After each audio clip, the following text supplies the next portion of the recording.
ستا په فرمان الله لرو ایمان الله زمون د ژوند رڼا ده زمون قرآن الله د رحمتونو کتاب د نعمتونو کتاب د نصیحت انسان لا د برکتونو کتاب قدر عزت لري ډېر د قدردان الله زمون د ژوند رڼا ده زمون قرآن الله. إن الحمد لله نحمده ونستعينه ونستغفره ونتوب إليه ونعوذ بالله من شرور أنفسنا ومن سيئات أعمالنا من يهده الله فلا مضل له ومن يضلل فلا هادي له وأشهد أن لا إله إلا الله وحده لا شريك له وأشهد أن محمدا عبده ورسوله. يا أيها الناس اتقوا ربكم الذي خلقكم من نفس واحدة وخلق منها زوجها وبث منهما رجالا كثيرا ونساء واتقوا الله الذي تساءلون به والأرحام إن الله كان عليكم رقيبا. يا أيها الذين آمنوا اتقوا الله حق تقاته ولا تموتن إلا وأنتم مسلمون. يا أيها الذين آمنوا اتقوا الله وقولوا قولا سديدا يصلح لكم أعمالكم ويغفر لكم ذنوبكم ومن يطع الله ورسوله فقد فاز فوزا عظيما. أما بعد فإن خير الحديث كتاب الله وخير الهدي هدي محمد صلى الله عليه وسلم وشر الأمور محدثاتها وكل محدثة بدعة وكل بدعة ضلالة وكل ضلالة في النار. أما بعد فأعوذ بالله من الشيطان الرجيم فاجتنبوا الرجس من الأوثان واجتنبوا قول الزور. وقال النبي صلى الله عليه وسلم ألا أنبئكم بأكبر الكبائر؟ قالوا بلى يا رسول الله. قال الإشراك بالله وعقوق الوالدين. وجلس وكان متكئا فقال ألا وقول الزور ألا وقول الزور. فما زال يكررها حتى قلنا ليته سكت. زما ګرانو محترم معزز مسلمانانو ورونو، د دې خطبې موضوع ده تحریم شهادة الزور والتحذير منها. د دروغو ګواهي ورکولو تحریم چې زمونږ په شریعت کې الله رب العالمین په دروغو باندې ګواهي ورکول حرام کړي دي او د هغې نه مونږ ته ډېر سخت تحذیر راکړی دی چې فهم کوئ مسلمانانو چېرته په دروغو باندې ګواهي ورنه کوي. ورونو، شهاده او ګواهي ورکول په اسلام کې دا ډېر یو عظیم اهمیت لري. الله رب العالمین د ګواهي په ورکولو باندې خپل امر کړی دی چې ای مؤمنانو په صحیح طریقه باندې ګواهي ورکوئ. هغه څوک چې په صداقت او رښتینې باندې په صحیح طریقه ګواهي ورکوي د هغوی مدحه کړې ده، په هغوی باندې ثنا ویلې ده. او هغه څوک چې هغه سره ګواهي وي او د ضرورت په وخت کې چې هغې ته ضرورت پیښ شي هغه پټوي، د هغې نه تحذیر ورکړی دی چې پام کوئ ګواهي پټه نه کوي. رب العالمین فرمایي ولا یأبى الشهداء اذا ما دعوا. انکار دی نه کوي شاهدان ګواهي ورکوونکي کله چې د ګواهي ورکولو دپاره هغوی راوغوښتلی شي چې راشه دا د ګواهي ورکولو وخت دی ګواهي ورکه. نو الله وایي بیا تاسو انکار مه کوئ، راشئ ګواهي ورکئ. بل ځای کې رب العالمین فرمایي ولا تکتم الشهاده. ای مؤمنانو، کومه ګواهي چې تاسو هغه ځان سره قبوله کړې ده هغه مه پټوئ. ومن یکتمها فانه آثم قلبه. هغه څوک چې هغه سره د یو مسلمان رور د یو معاملې ګواهي موجود وي، هغه معامله کې موجود شوی دا شاهد وي، او هغې ته ضرورت پیښ شه چې ګواهي ورکړي او بیا دا ګواهي پټه کړي، نو الله وایي دغه سړی ګنهګار دی. ورونو د ګواهي ورکولو په وخت کې هر مسلمان ته واجب دی چې هله ګواهي ورکړي چې دا 100% کې متیقن وي، خبره صحیح په یاد وي او واقعه ورته په یاد وي، داسې یقین لري لکه دا لمر چې په اسمان کې دی او دې کې هیڅ شک نه لري. نبی علیه السلام ته یو سړی راغی، د ګواهي په باره کې د نبی علیه السلام نه تپوس وکړه. رسول الله صلی الله علیه وسلم ورته وایي تره شمس لمر ویني؟ هغه ورته وایي و یا رسول الله. قال على مثلها فاشهد او دع. د دې لمر په شانه چې تا ته یو شی واضح وي، یقیني وي، هیڅ شک ورپکې نه لري، په هغې باندې ګواهي وکړه، که نه یې ګواهي کول پرېږده. چې ستا ورپکې شک وي، ته متردد وي، ستا علم په هغې باندې نه وي، نبی علیه السلام وایي بیا ګواهي مه کوه، ګواهي پرېږده. نو کله چې د ګواهي ورکولو دغه عظیم شان دی په شریعت کې، دغه عظیم اجر لري چې په دې سره حقدار ته حق رسیږي، مجرم ته سزا ورکول کیږي، نو د دې وجې نه د شهادت الزور د دروغو د ګواهي نه شریعت منع کړې ده، هغې حرام کړې ده. شهادت الزور څه ته وایي ورونو؟ شهادت الزور په دروغو باندې ګواهي ورکول د دې دپاره چې یو باطل و ناروا کار په هغې سره جایز شي، یا د یو انسان اطلاف د نفس د هغې باندې د قصاص حکم ستا د دروغو په ګواهي باندې وشي، یا یو چا باندې د رجم حکم وشي چې تا د دروغو ګواهي کړې ده، یا د یو چا مال هغه په حرامه طریقې سره بل انسان ته ورکړلی شي، حلال ورباندې حرام شي او حرام په هغې سره حلالیږي، دغې ته د دروغو ګواهي وایي ورونو. دغه د دروغو ګواهي ډېر خطرناک کار دی ورونو، ډېر عظیم مفاسد او ضررونه په هغې باندې مرتب کیږي. او الله رب العالمین په قرآن کې نبی صلی الله علیه وسلم په سنتو کې موږ ته ډېر تحذیر راکړی دی چې مؤمنانو پام کوئ چېرته په دروغو ګواهي ورنه کوئ. دروغو ګواهي نه موږ منع کړي یو، او هغه ضررونه او مفاسد چې په دې باندې مرتب کیږي هغې موږ او تاسو ته ښودلي دي. راځئ یو څو دلیلونه د قرآن و سنت په رڼا کې وګورو چې د دروغو ګواهي ورکول څومره خطرناک کار دی، څومره مفاسد ورباندې مرتب کیږي. اول خو دا ده چې دروغو ګواهي ورکول نو دا دروغ دي. هر هغه آیاتونه او حدیثونه چې د دروغو په مذمت کې راغلي دي، د هغې په نهي کې راغلي دي، هغه ټولو کې دغه د دروغو ګواهي شاملیږي. خو دا د عامو دروغو نه د دې خطر ډېر زیات دی. دې کې یو اضافي شی دی چې هغه شهادت و ګواهي ورکول دي. نو راځئ د دې خطرونه وګورو چې څومره خطرناک کار دی. اول دا د دروغو ګواهي ورکول نبی علیه السلام دې ته اکبر الکبایر ویل دي.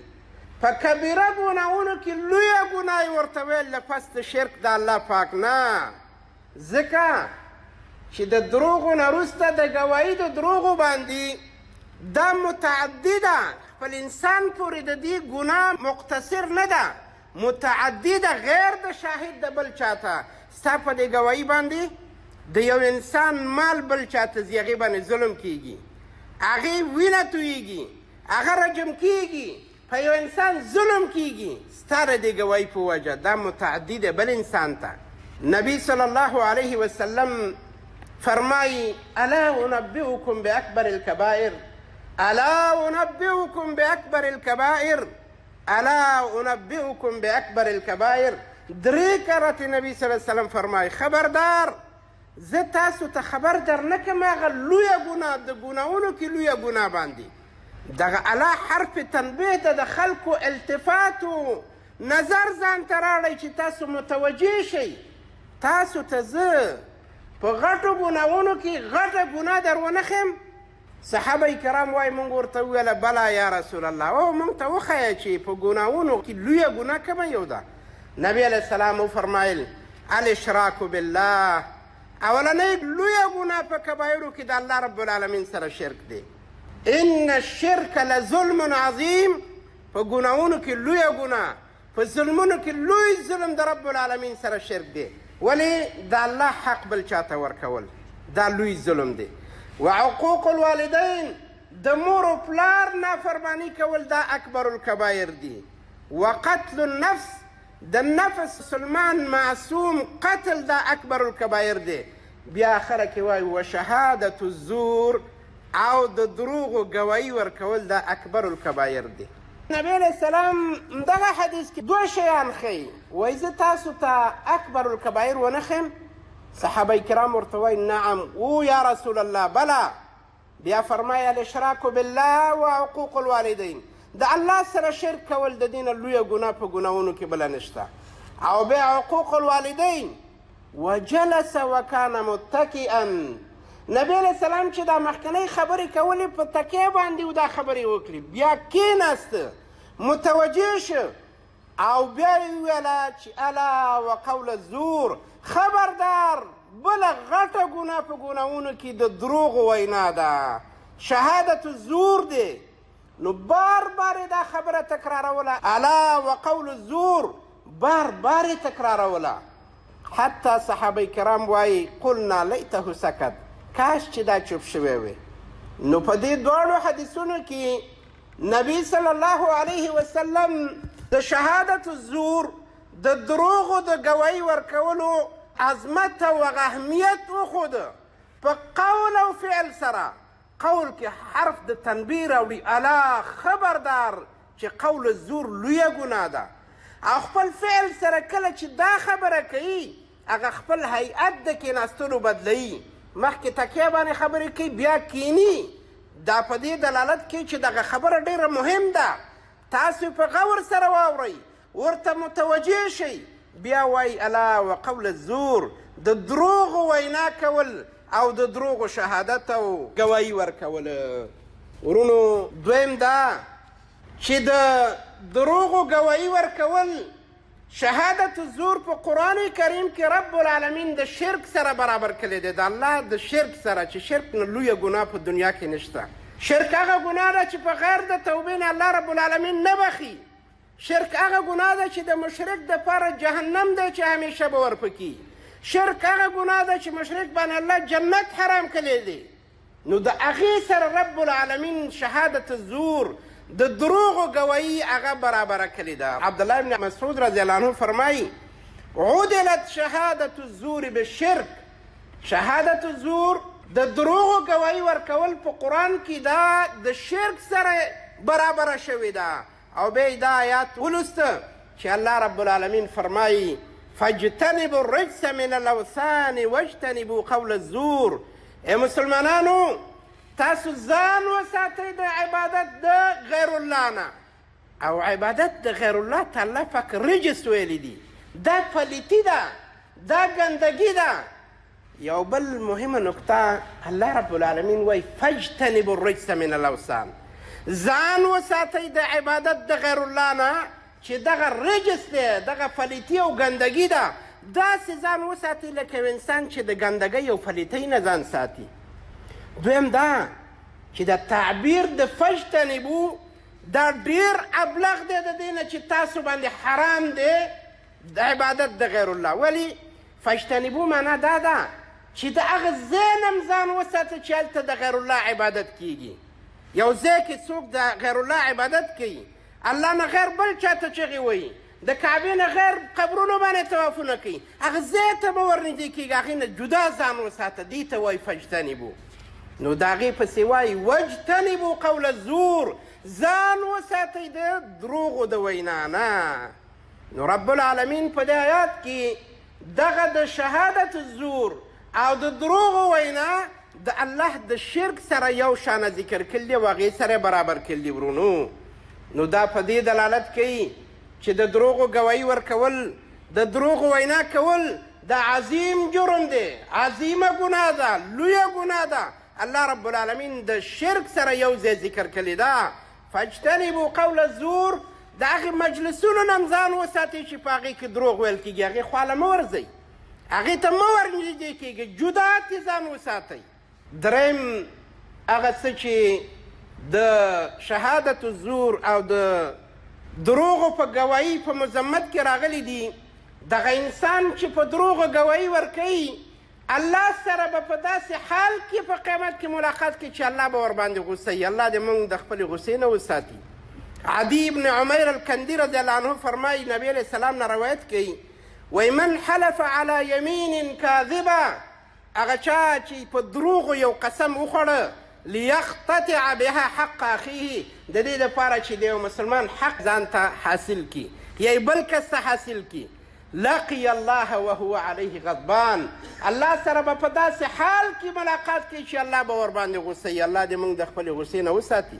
هغه کس چې په دروغو باندې ګواهي ورکوي او دروغ وایي، ابو هریره رضی الله عنه فرمایي، دا وایي نبی صلی الله علیه وسلم فرمایلی دي، من شهد علی مسلم شهادة لیس لها باهل، چا چې یو مسلمان باندې داسې ګواهي وکړه چې د هغې ګواهي اهل نه دی، دروغ یې ورباندې وویل، فلیتبوه مقعده من النار، ځان ته دې په اور کې ځای برابر کړي چې هغې ته به ورځي او اور کې به داخلیږي. شپږم دا دی چې شهادت الزور د دروغو ګواهي ورکول دا د هغې فتنو نه دي د آخري زمانې چې نبي علیه السلام خبر ورکړی دی چې په آخر د زمانه کې به قیامت ته نږدې وخت کې به دا ډېرېږي، شهادت الزور به ډېرېږي، خلک به پروا نه لري، په دروغو باندې به ګواهي ورکوي او هېڅ اهمیت او پروا به نه کوي.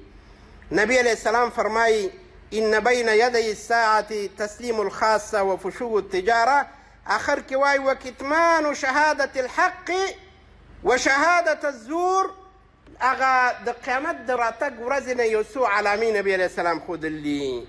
یو دا ده چې خلک به په خاص خلکو باندې سلام اچي چې پیژني حاجي دی، ملک دی او دا خان دی چې ورځي هغه ته، عام مسلمانانو باندې به سلام نه اچي. او دغه اوس واقع ده ورونو، انسانان تېرېږي، دنیا مخلوق ناست دي، دا چا باندې سلام نه اچي. صحیح طریقه سنت طریقه دا ده، نبی علیه السلام وایي سلام اچوئ په هغه چا باندې چې پیژنئ او که نه پیژنئ، سلام خور کوئ. دا انتشار او فشو د سلام چې همیشه لپاره سلامونه واچوئ.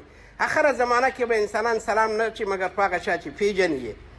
او دارنګې شهادت الزور د دروغو ګوایانې به خلک کوي، شهادت الحق به خلک پټوي. نو دغه د قیامت د علامو نه یو علامه ده. ورونو شهادت الزور د دروغو ګواهي کول دا ډېر صورتونه او ډېر شکلونه لري. زمونږ او ستاسو په ذهن کې خو دا راځي چې د دروغو ګواهي کول دا د قاضي په مخ کې محکمه کې چې کوم ګواهي کیږي هغه شهادت الزور دی. یقیني دغه یو مهمترین شکل صورت د صورو د شهادت الزور نه دی چې یو انسان محکمې ته لاړ شي او د قاضي په مخ کې هغه ګواهي ورکوي د یو معاملې او هغې کې هغه دروغجن وي، یا خو دا ده چې هېڅ علم ورته نشته، پته ورته نشته، خو هغه د دروغو ګواهي ورکوي، یا ورته ښه پته ده چې دا حق نه دی، دا ناروا ده، ظلم دی، خو سره د هغې هغه په دروغو ګواهي ورکوي. ولې ورکوي؟ یا د حمیت د وجې نه، تره زوی مې د هغې نه د زما سر و مال قرباني ګواهي لا څه ته وایي، 20 کرت خو ګواهي درته وکړم راځه، ځي هغه ګواهي ورکوي. یا هغه دغه بل مقابل سره دشمني لري، د هغې په خاطر راځه دغه خو بدترین سړی دی، زه د هغې په خلاف ګواهي ورکوم. او یا د حقد و حسد د وجې نه ګواهي ورکوي، یا د یو دنیا د زایل متاع او پیسو په خاطر باندې دغه ګواهي ورکوي.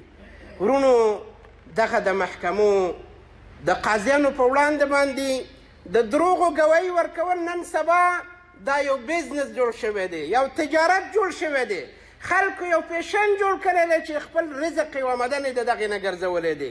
په ډېرو دولتونو کې په ډېرو ځایونو کې د محکمې په مخ کې خلک ناست وي چې خلک راځي ورځي چې ګواهي خو دې په کار نه ده، دنیا د حال نه خبر نه وي، ورته وایي څه قسم ګواهي غواړئ چې زه یې درکړم.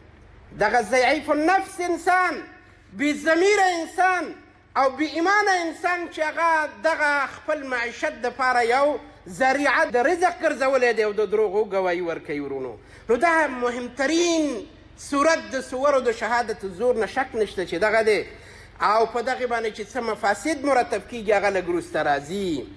خو شهادت الزور نور هم ډېر هغه صور لري. نور ډېر شکلونه لري، ځان له دغې پورې منحصر نه ده. هر هغه تزکیه د یو انسان دپاره چې د هغې اهل نه وي او ته د هغې تزکیه کې دا شهادت الزور دی. ستا له طرف نه د هغه په حق له دا دروغو ګواهي ده. لکه یو مدیر د خپل موظف دپاره هغه ګواهي ورکوي چې هغه مهمل انسان دی، خو هغه وایي دا ډېر ښه سړی دی، ښه عمل کوي او د هغې په نتیجه کې هغه ته تنخوا میلاویږي. دا شهادت الزور دی. یا یو ښه انسان مجتهد موظف دی او د هغې په باره کې هغه ګواهي ورکړي چې دا ښه وظیفه نه اجرا کوي، هغه ته ضرر رسول غواړي، د هغه رتبه په هغې باندې کمیږي. دا شهادت الزور دی. او دارنګې نور چې یو څوک د تا نه نصیحت وغواړي چې فلاني کس ما نه خپل خور و لور په باره کې هغه خطبه کړې ده، دا مناسب دی چې زه ورته ورکم که نه. ستا وینا د هغه په رابطه باندې دا شهادت دی، دا تزکیه ده. که صحیح معلومات دې ورکړه نو په دې کې ستا لپاره اجر دی، او که هغې کې تا معلومات صحیح ورنه کړه، خلاف الواقع خبرې دې ورکړي، نو دغه شهادت الزور د انسان په هغه ګناه کې راځي. شهادت الزور چې الله رب العالمین د شرک سره یو ځای ذکر کړي ده، ولې دغومره زیات ګناه لري؟ ولې دومره خطر لري؟ څه په دې باندې مرتب کیږي؟ یعنی هغه عظیم جرمونه، هغه مفاسد و ضررونه چې په دې شهادت الزور باندې مرتب کیږي، د هغې یو څو نمونې واورو ورونو. اول دا دی چې د دروغو په ګواهي باندې قاضي په باطله باندې فیصله کوي. هغه خو علم غیب نه لري، په ظاهر باندې فیصله کوي، د شهودو نه چې څه واوري د په هغې فیصله کوي.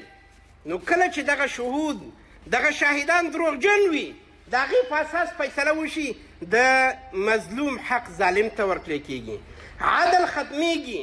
د هغې په وجه کیدی شي یو بري سړی هغه مجرم ثابت شي، قصاص د هغه نه واخیستی شي، د یو سړي مال بل ته ورکړی شي، نو حکم په دې سره په باطل باندې کیږي. ولې په هغه صورت کې که قاضي ته پته ولګېږي چې دا شاهد دروغجن دی، هغه له حرام دی چې په هغې شهادت باندې بیا فیصله وکړي. خو دومره ده چې هغه خو علم غیب نه لري، مسلمان دی، نه ورته هغه ګواهي کوي او هغه ته پته نه وه، هغه خپل اجتهاد کوي، په هغې باندې فیصله کوي. نو ستا د دروغو په فیصلې باندې قاضي په باطله باندې هغه فیصله کوي، په دې سره حق حقدار ته نه رسیږي، یو مظلوم باندې ظلم کیږي، د یو حق بل ته ورکړی کیږي. د هغې ګناه د چا په غاړه ده؟ دغه کس چې هغه په دروغو باندې ګواهي ورکړې ده. نبی صلی الله علیه وسلم فرمایي وی خلکو یقینا زه بشر یم، یو انسان یم ستاسو غوندې، تاسو ما ته خپلې فیصلې راوړئ او ځینې د تاسو د ځینو نه ډېر چالاکي په خبرو او حجت کې، نو زه د هغه څه په بنا باندې چې هغه نه اورم زه فیصله کومه. وی هغه انسان دپاره چې ما فیصله وکړه د بل مسلمان حق مې بل ته ورکړه، نو دا د اور قطعه د خوښې اخلي او که پرېږدي. معنا دا ده چې د قاضي فیصله چې په ناروا وشوله، په حقیقت کې ناروا وه، تا دپاره هغه جایز کېږي نه. ته به خوشحاله نه یې او برید به نه ته وایې چې قاضي فیصله وکړه زما دپاره جایز شه، چې تا ته پته و په زړه کې چې زه په دې کې په ناروا یم، په ناحقه یم، دا مال زما نه دی. که 100 قاضیان تا له فیصلې وکړي د الله په وړاندې، دا د اور یو قطعه د تا واخیستله، جهنم به دې ځای وي. نبي علیه السلام دا وایي چې رسول الله صلی الله علیه وسلم د دروغو په فیصله چې څوک مثال په طور باندې دروغ وایي او فیصله وکړه، د هغه فیصله هغه ناروا نه حلالېږي په هغې باندې. نبي علیه السلام وایي فانما هي قطعة من النار فلیاخذها ولیترکها. بخاري او مسلم حدیث دی. چا دپاره چې ما فیصله د مسلمان ورور یو حق نه دله مې ورکړه د ظاهر شاهد په وجه باندې، نو هغه دپاره حلال نه دی، دا د اور قطعه ده، اخلي یو که پرېږدي یې. دویم دا ده ورونو چې دغه کس چې په دروغو ګواهي وکړه، د هغه چا دپاره چې ګواهي کړې ده د چا په مصلحت کې، هغه تره زوی دی او که خپلوان دی او که دوست دی، هغه سره ظلم وکړه. ولې؟ ځکه چې هغه ته داسې مال په نصیب که چې هغه حرام دی، هغه باندې حرام مال وخوړه، د هغه په اولاد حرام مال وخوړه. او نبی علیه السلام وایي من شهد علی مسلم شهادة لیس لها باهل، چا چې یو مسلمان په ضد او د هغه په مقابل کې داسې ګواهي وکړه چې هغې اهل نه دی، نو فلیتبوأ مقعده من النار، هغه دې خپل جهنم کې ځان دپاره ځای جوړ کړي. نو تا د هغه سره ښه ونه کړه، تا د هغه سره بد وکړه، تا د هغه سره ظلم وکړه، دغه مال چې ستا د شهادت او ګواهۍ په وجه ده ته راغی دا حرام مال دی، هغه سره د کومک تعاون په دې کې وکړه چې حرام مال دې ورته کور ته راوړه. دارنګې د هغه چا په مقابل کې چې تا ګواهي ورکړل هغه سره دې ظلم وکړه، هغه سړی مظلوم دی اوسه، د هغه حق تا بل له ورکړه ستا د ګواهۍ په وجه باندې. او تاسو ته پته ده چې د مظلوم دعا قبلیږي. نبی علیه السلام وایي د مظلوم د دعا او د الله په مابین کې حاجز نشته، پرده نشته دی. ډایرکټ د مظلوم دعا چې الله نه دعا وکړي تا باندې خیري وکړي، الله به دې تباه و برباد کړي، هغه سړی مظلوم شي ستا په وجه باندې. دارنګې ورونو ستا د شهادت زور په وجه، د دروغو ګواهۍ په وجه مجرمان د جرم د سزا نه هغه بري کېږي، هغه براعت منده کوي.